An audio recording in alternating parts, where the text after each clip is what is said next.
Consider two uncharged capacitor of equal capacitance 200 picofarad.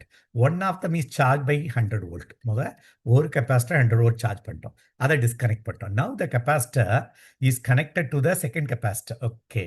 The amount of electrostatic energy lost, இது 100 தடவை இந்த சம்ம பண்ணியிருப்போம்.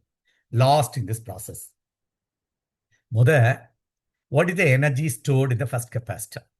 அப்போ initial energy will be half CV square நேராக போட்டுடலாம். ஆஃப் இன்ட்டு ஒரு கெப்பாசிட்டர் வந்து 200 pico farad, pico 10 to the power of minus 12 into voltage 10 to the power of 2 the whole square 10 to the power of 4, which is nothing but இது 100 into 10 to the power of minus 8 joule. இது 100 into 10 to the power of minus 8 joule. Okay, இதுதான் initial energy. இப்போ தான் முக்கியமான point வரும். இப்போ என்ன நடக்குது, அந்த அந்த சார்ஜ் பண்ணிட்டேன். What is the charge given? Charge is equal to Q equal to C equal to Q by V, Q equal to CV. அப்போ அந்த ஃபர்ஸ்ட் கெப்பாசிட்டியில் எவ்வளோ சார்ஜ் டெவலப் ஆயிருக்கும்? அது 200 pico 10 to the power of minus 12 into volt 100, which is nothing but 2 into 10 to the power of minus 8 coulomb. சரிதானா? 10 to the power of 4 cancel ஆகி minus 8 coulomb. இதுதான் அந்த first கெப்பாசிட்டரில் store ஆன charge. இப்போ என்ன பண்ணோம், நல்லா கவனிக்கணும். இப்போ ஃபர்ஸ்ட் கெப்பாசிட்டரில் ஒரு பேட்டரி கனெக்ட் பண்ணோம். அதில் இந்த Qன்ற சார்ஜ் ஸ்டோர் ஆயிடுச்சு. இப்போ என்ன பண்ணிட்டேன், அதை எடுத்து இன்னொரு கெப்பாசிட்டரில் பேரலாக கனெக்ட் பண்ணிட்டேன். இதுவும் 200 பிகோ ஃபேரட், இதுவும் 200 பிகோ ஃபேரட். இதுல பல டைப் ஆஃப் சம்ஸ் கேட்கலாம். இதுல இப்போ என்ன எனர்ஜி ஸ்டோர் ஆயிருக்கு? இப்போ ஃபைனல் எனர்ஜி. ஃபைனல் இப்போ கேட்டது நமக்கு எவ்வளவு லாஸ் ஆச்சு, electrostatic energy loss. Final energy என்ன? இதுல பொறுத்தவரை கொடுத்த சார்ஜ் ஒன்னாகாது, இது ரெண்டுலையும் ஷேர் ஆயிருக்கும். என்ன கேட்கலாம், what is the charge on second capacity கேட்கலாம். ஃபர்ஸ்ட் ஷேர் ஆனா எப்படி ஷேர் ஆகும் அதெல்லாம் கேட்கலாம். அது இங்க கேட்கல. What is the energy shared in these two? இது மாதிரி கனெக்ட் பண்ண பிறகு அதுல என்ன எனர்ஜி இருந்திருக்கும்?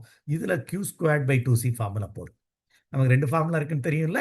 அப்போ Q² வந்து 2 into 10 to the power of 8 whole square 4 into 10 to the power of 16 by, நல்லா கவனிக்கணும், இது ரெண்டு parallel.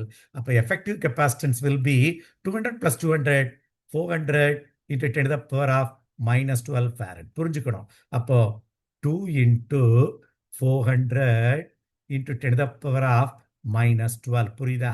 இப்போ இதுல இருக்க ஸ்டோர் ஆயிருக்க எனர்ஜி என்ன? Final energy. ஓகே, அப்போ இதை நம்ம கால்குலேட் பண்ணோம்னா 10 to the power of 2 10 to the power of minus 10, numerator போனா plus 10, அப்போ minus 6 ஆயிடுச்சு. 4 கேன்சல் ஆயிடுச்சு. 1/2 0.5 into 10 to the power of 6 joule. S, இன்னொருக்கா கிளியரா ஆக்கிக்கோ. Q²/2C 200 plus 200 400 10 to the power of minus 12. அப்போ இது minus 12, நியூமரேட்டர் போனா minus 8. இங்க நம்ம தப்பா பண்ணியிருக்கோம். இது minus 10, மேலே போனா plus 10, இதுல minus 6 பேலன்ஸ் இருந்திருக்கும். Okay, 0.5 into minus 6 joules. இப்போ நல்லா புரிஞ்சுக்கோ. இதை நம்ம என்னன்னு எழுதலாம்? 1 into 10 to the power of minus 6 ஜூல்னு எழுதலாமா? தென் இனிஷியல் எனர்ஜி எவ்வளவு தானே? அப்போ இப்போ இருக்க எனர்ஜி என்ன? 0.5 into 10 to the power of minus 6 joule. அப்போ what is the loss of energy? Energy lost 1 minus 0.5, balance 0.5 தான். அப்போ lost energy,